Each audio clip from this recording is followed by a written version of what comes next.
ગાંધીનગરના સરગાસણમાં અકસ્માત બાદ આગ લાગવાનો સમગ્ર મામલો સામે આવ્યો। ઘટના બાદ વધુ એક વિડીયો સામે આવ્યો છે। અકસ્માત બાદ એક કાર આખી સળગી ઉઠી। સળગતી કારમાં યુવાન મોબાઈલ શોધતો પણ દેખાયો। કાર સળગતી હોવા છતાં યુવાન મોબાઈલ લેવા માટે જહેમત કરતો દેખાયો। લોકોએ મોબાઈલ છોડીને જીવ બચાવવા માટે બૂમ પાડી હતી।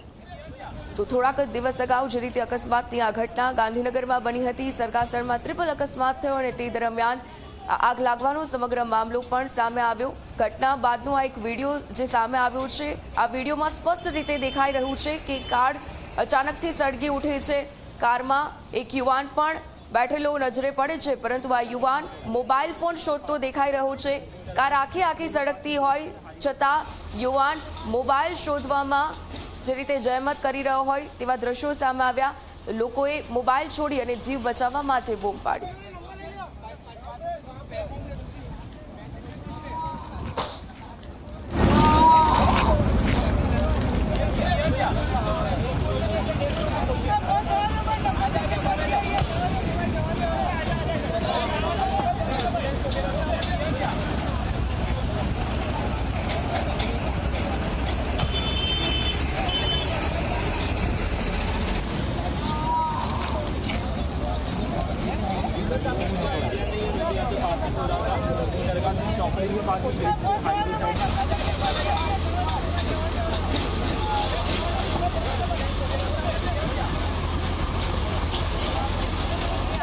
દ્રશ્યો સામે આવ્યા છે અમદાવાદમાં જે રીતે આ ગાંધીનગરની ઘટના છે। ગાંધીનગરનો સૌથી બિઝી રહેતો આ રોડ સરગાસણ અને આ સરગાસણ વિસ્તારમાં જ આગનો બનાવ બન્યો હતો અને ત્યારે પહેલા અકસ્માતની ઘટના સર્જાઈ અને ત્યાર પછી આ ભયજનક દ્રશ્યો સામે આવ્યા।